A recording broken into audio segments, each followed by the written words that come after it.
İne ilim kafsı bir ilmi ki Allah Teala insanı berdi ve feriştelerdi bermedi diyen gururun bir misalışı. Alham Sure-i Fatiha'den bir çıkarılan bir ilim daşı. Ey cemaatler, avunuktan taksim bölük edip de ulamalar çıkaranlar, beyik pirler aydiye Sure-i Fatiha'dan çıkarılayan ilim 100.000'den kändir diye aydiyalar. Ilim diyerlerinin azamatışı. Öwürläp yok, ağlap öwürläp ağlap daňat diýençe fakat Sure-i Fatiha'ny öwürläp bermeli. Täinki etini ganyňa siňipdi Allah'ın huzuruna duranda Sure-i Fatiha'ny okuýanda 8 cennetin gapsy saňa açylan ýaly bolsun. Ya ýene bir misalyny aýdyn. Din ilmine hemme ilimler ownuk dewni bedellerine ulamalar 305 ilim var diýerler. 305 ilmi Ulqan möýlüňde 3 ilim bolýar.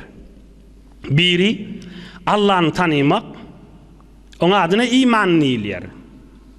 Biri amel etmek, ona İslam diýilýär.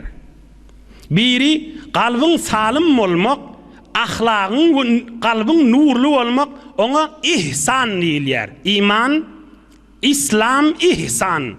Sure-i Fatiha'dan çıkarttırlar. Bismillahirrahmanirrahim. Elhamdülillahi Rabbil alemin.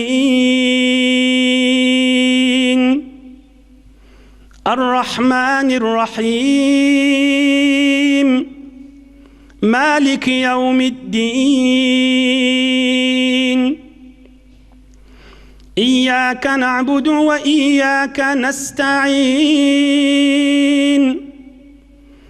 اهدنا الصراط المستقيم صراط الذين أنعمت عليهم غير المغضوب عليهم ولا الضالين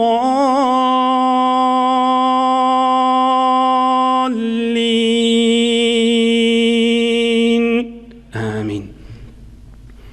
الحمد لله رب العالمين Ar-Rahmanir-Rahim, Maliki yevmiddin. Allah'ını tanımak ilmi bularda vardır deyipdirler. Mihriban, yer göğün eyesi, mahlukatın eyesi, kıyamet günün eyesi, Allah'ın sıfatı ve kudretini tanımak. Bula bir ilim. Buna İslam akidasının ilmi deyilýär. İyyâke na'budu ve iyyâke nesta'in.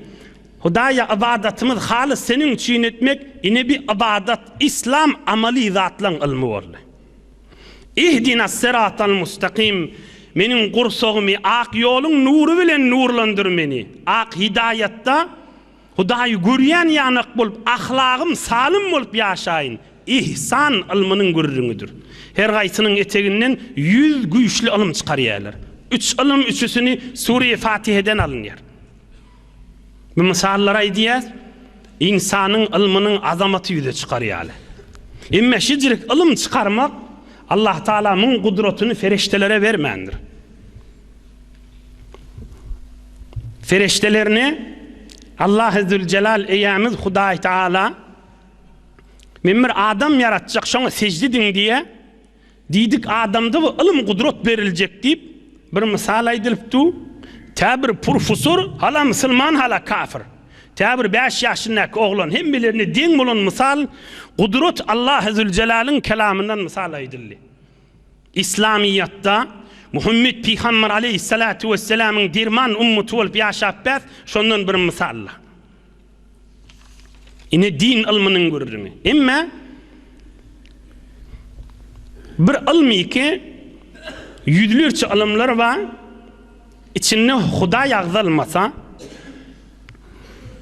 din, ibadet ve ahlak ağzalmasa, ol din minin.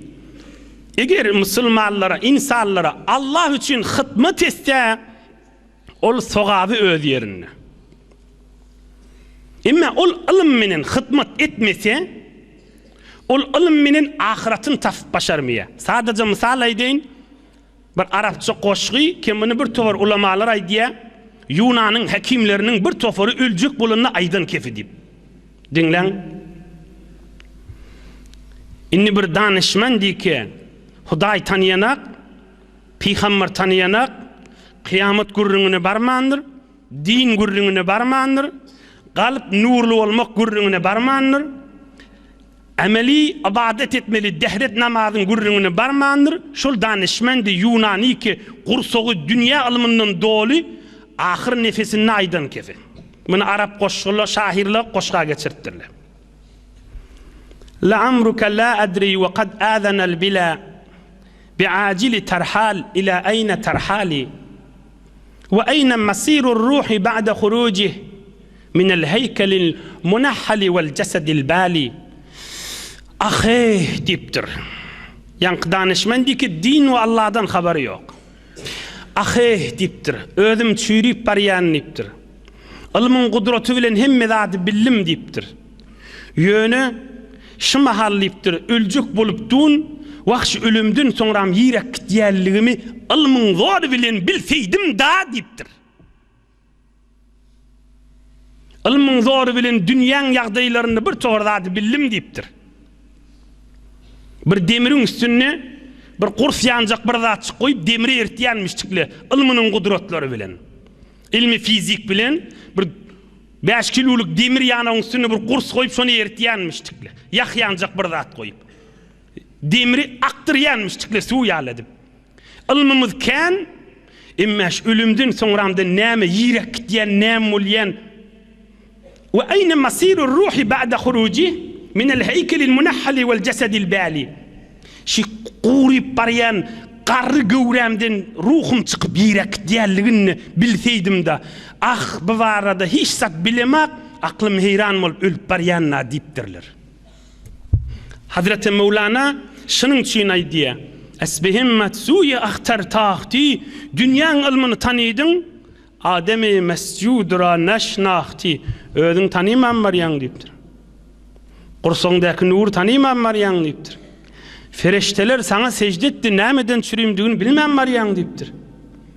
Kursoňda goýulan gadasat, muqaddislik Allah goýdy, onu bilmem baryan diýipdir. Allah bilen araňda irtibaty ki din sen gabryndaky ýagdaý we kıyamatyna jogap berýär, onu eşitmäni bilmäni baryan diýipdir. Onun için Nebi Ekrem aleyhissalatu vesselam bir derman sözünü ikisini bile getiriyor. Acip heyranı koyuyor insanın haklını, zihnini, fikrini, kalbini ve ruhunu. Nebi Ekrem aleyhissalatu vesselam diyor: "İlla min sadakatin cariye ev ilmun yuntefa'u bihi." Adam ölünden sonra amalı kesilýär da, yöne sadakayı cariyede amalı kesilmeýär diýipdir. Sadaka-i cariye pul bilen bolýan zat.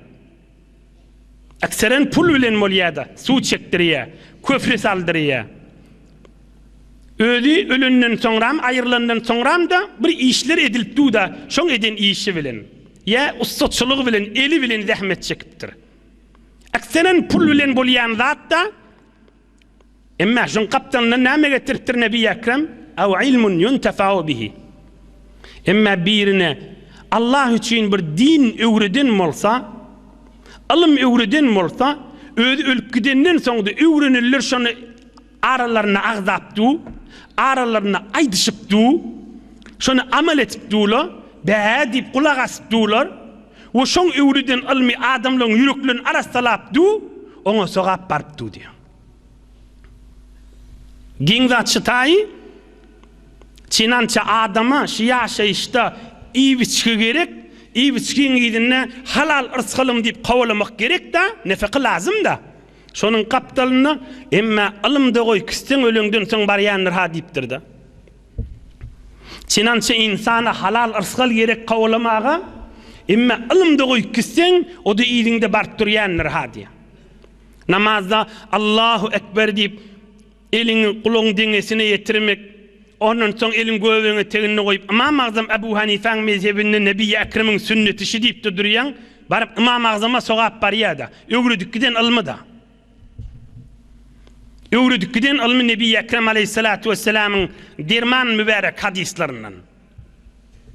Ilm barıp durýar diýerlerde. Ya Hazreti Mahdumul İşan şey diýipdir diýipdi, onu okulup da adamın yüreğini ýuwýa, hafa kanın dökýä, yüreğin döwregindäki möýmejekleri öldürýä, yüreğin döwregindäki posi sombadet çekip de onu arastalap yalfırlatýa, ol bennek sogap barýa. Ilmisi goýup gitipdir da. Hayırlanylýan ilm goýup gitipdir. Eni bir köfrü salypdyr, üstünden adamlar geçipdi da. Su çektiripdir, ondan sudan dehret kılınıpdy, içilipdi. Ilm goýupdyr, hayırlanıp durulan ilm. Nebi Ekrem aleyhissalatu vesselam bile getirýär şonu.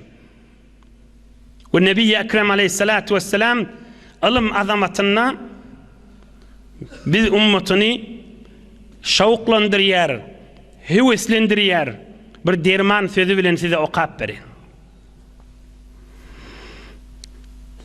قال النبي المصطفى صلى الله عليه وسلم ما من عبد يغدو في طلب علم مخافة أن يموت جاهلا أو في إحياء سنة مخافة أن تدرس إلا كان كالغازي الرائح في سبيل الله عز وجل ومن بطأ به عمله لم يسرع به نسبه كذا في الجامع لابن عبد البر. Her kim ilmin ýerine gitse, yürüyün eşteýliň, ilm eşters, din eşters, Allah'ın razyçylygyny eşters, zindigiň ýoluny eşters, Muhammed Peygamber aleyhissalatu vesselam'ın kılıgyny, ahlagyny eşters, ýaşaýyşynyň ýoluny eşitip de, ýaşaýyşymyzy, gabrymyzy we kıyamatymyzy nurly eders diýip ugrasa, elini kılıç alıp kafirler bilen uruşjak, din ewe süýşsin diýip barýan ýaly sogap berler diýipdir.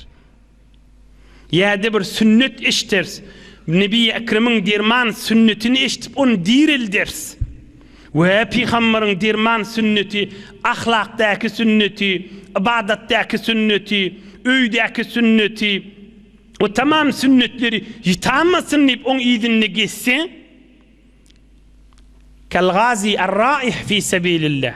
Bir cühüt kafirler bilen jeňitmäne barýan ýaly, Yahudiler bilen jeňe barýan ýanyk cihadyň sogaby berler diýipdir. Ve mübarek ahirine de aýdypdyr. Ve men batta bihi amaluhu lem yusri bihi nasabuhu. Mun naýdyň diýipdir. Bir adam bu men kakym palany, dädem palany, ejem palany diýipdi. Ilm öwrenmese, amalla etmese atasynyň palanydygy oň elinden gel tutmaz diýipdir. Ve men batta bihi amaluhu lem yusri bihi nasabuhu. Men atababam palanydyr diýip biz silart on atababas falany diýip. Emme özüň silamasyn men atababam palany diýip. Özüni, ilmini, amalyny, ihlasını arttırsın men atababam palany diýip. Gaýtaý deýin biz daşyndan silart atababas falany diýip. Emme özüni, ilmini, edebini, ihlasyny, amalyny arttırsın men atababam falany, men gaýratym beýliklerden kän bolmalylar diýip. Din gurrüňäşi. Allah'ın razyçylygynyň gurrüňäşi. Ýene bir aýdyň, biz daşyndan onu silars. Hormat goýýars ata-babasynyň hormatyna. Emma özüne terbiyet bersin. Özüne gayret etsin. Özüne namys etsin. Özüne himmet etsin. Merdanygy, jowallyk we jowan mertlik özünden kökessin. Amalyna, ilmyna, ihlasyna. Şon Nebi Ekrem aleyhisselam aýdypdyr, amalyny ýaltalyk etse, ata-babas palanydygy elinden tutmaz diýipdir. Amalyň soraljak, ýok, niýetiň soraljak, amalyň soraljak beýle. 3-4 heftemin nozul geçendir. Däden kim diýip, atan kim diýip soralmaýar kıyamatda. Amalyň näme, niýetiň näme diýip soralýar. Ine ahyrkyja misalyna 6-7 daqiqa wagtymyz var.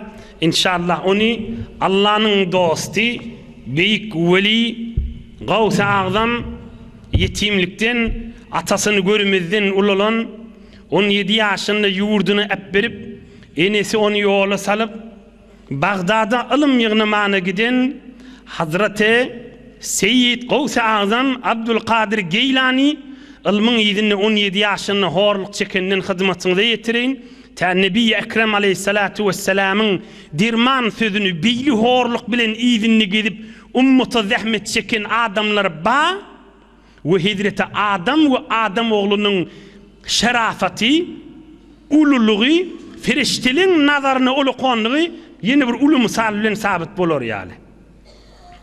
Oğlun wagtynda atasyny ellenmeren Hazreti Abdülkadir Geylani enesinden hoşlaşıp Bagdad'a varan ýagdaýyny özü aýdýar. Kuntu aqtatu bi khurnubi ash-shawk, qumamatil baql, waraqil khas min janibin nahri wash-shatt. Ýalňyşmasam 7 ýyl 8 ýyl mundan ozalla şimi bärak görüň şimin berdi de agzallydy. Teberrukan gaýta dagdar. Oğlunum enemin beren pulu ýanymdaky tökünni imäge zat tapmany akar suwun gapdanyndan kenarlarından ot tapıp süýjürek otlary ýerdim, ýoksa ajygyp ýykylyp barýardım diýär. وبلغت الذائقة إلى أن بقيت أياما لم أكل فيها طعاما.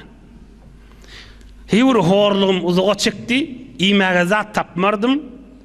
Ahir äpberlen naharlaryň içinden, äpberlen gazalyň içinden, äpberlen zatlaryň içinden bir agsym zat tapsam da alyp ýerdim. Kaptanyň hafasyny kakyp. Oňam bir neçe ýerlere baramda görürdüm men ýanak fakir adamlar menden önçek 3 bir zat alyp durlar. Yetezahamuna aleyh fa atrukuhu hubban. Ýok şolar alsyn. Men almaýyp aşlygymy jydap deňelerinden geçerdim diýär. Hatta wasaltu ila Mescid Yasin bi Sawqir Riyahin bi Bagdad. Mescid Yasin bir mescid bady, şuuruna şmahal 900 ýyl mundan ozal bolan görürüm. Yasin mescidine Bagdad'da hayyadyna girdim. El ayağım saklap bilmäni oturdum. Ve men gapdalymda bir jawan oglan gelip durdy. Eline çörek ba, o çöreğin içinde bişirigli et bar diýipdir. O da men gapdalragymda oturup imäge durdy. Fakuntu akadu kullama rafa'a yadahu bil luqma aftahu fami min şiddetil ju'. Hatta ankartu zalika ala nafsi. O da ajyp duran adam ağzına salıp ýenini gapdarından özüm bir ihtiyar şu ağzını açıp ýenini men ağzyma açýardım şoňa höwet etip diýär. Ol ýerdi men ağzyma açardım, ýene özüm aýdardım. Utanmaýanmy, beýtme diýerdim. Ay işdi ölerin diýip duqan idil tafata ilayya al-ajami. Şol jawan oglan ki arap dädi, egin maşyndan bilipdir da meňe bakdy aýtdy. Bismillah ya ahi. Al işinden diýdi. Men ýok sen iýe diýdim. Öwürläp aýtdy, ýok iý diýdi. Men ýok iý diýdim. Ýok ýa-da diýdi. Oňam maňa bir aksym berdi. Sen bu taýda kim bolýan, näme işleýän sen nip meni sorady diýär. Faqultu ana mutafaqqih min Gilan. Faqala wa ana min Gilan. Fahal ta'rifu şabban Gilaniyan yusamma Abdul Qadir? Onna ol aýdypdyr eline bişirigli et ba, çörek ba. Sen kim bolýan diýipdir. Onna men Geylan ýurdundan diýipdir. Onna men de Geylandan diýipdir. Men özüm bir taýda mollaçylyk ilm okapman diýipdir. Heylemi diýipdir. Onna kakasy bir takwa bolup geçen bir adam bar. Şoň aktygynyň ady Abdülkadir, şonu tanymaýanmy? 3 gün märi Bagdadda şonu gözläpmän men diýipdir. Şo elinäki et çörek ba adam. Olam men özüm diýip aýtdym. Faztaraba ve tagayyara wejhuhu. Wallahi laqad wasaltu ila Bagdad. Men näçe molly gelenimi sen enin ýygyňdan bir mikdar pullar iýerdi. Şunu men ogluma ýetir. O taýda horlanyp bören bolanmasyn diýip ýetirdi. Men şondan geldim. 3 gün märi her kimden her ýerden soraýan hiç kim tanymady seni. Yanımdaki pul tökünüp de sen pulundan harc edip de ine iyip duran naharım sen pulundan iptir. Yani sen men mihmanımdın, yok men sen mihmanınmışdigim diptir. Ve ahaztu min vediyatika Ana zayfukel an ba'de en kunta zayfi. Enem iyi verdi. Hawa diptir enen falan wagt iyi verdi. Wa aralarda da mıdam iyi berýänmiş. Bir toforlary tanıyıp bilmän, taf bilmäni ýyzyny gitýänmiş ya başga ýek sarf bolýanmış da.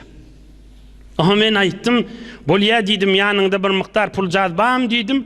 Amanatlar tähvil alyp, pişirigli et bilen çöregdi özüne berip, muny sen iyi ver diýip 8 mysgal altyn iyi beripdir. 8 mysgal altyn tähvil alyp, oňa da bir mykdar pul beripdi, özüň aman ýyzyňe düşersiň diýip, oň özüne de sowgatdy berdim diýip. Inhe ilmiň ýyzyne köni pirleň we ulamalaryň ruhunyň şatlygyna men aýtdym bir misal beýik insanyň ummeti İslamydan din ilmi ýitmesini ulamalar bir gurrun aýdýar jemaatlar. Men lem yekul lehu bidayetun muhriqa lem yekul lehu nihayetun mushriqa. Deslap ýüregiň ýanyp, ýüregiň ýangysy bolmasa aýandan ýaktysy da bolmaz diýipdirler. Gaýtaý deyin. Men lem yekul lehu bidayetun muhriqa lem yekul lehu nihayetun mushriqa. Deslavi yangın menen başlamasa soňrusynyň ýaktysy da bolmaz diýipdir. Deslavlary yangın menen başlap günýalla, günüň yangıny wa ýaktysy wa.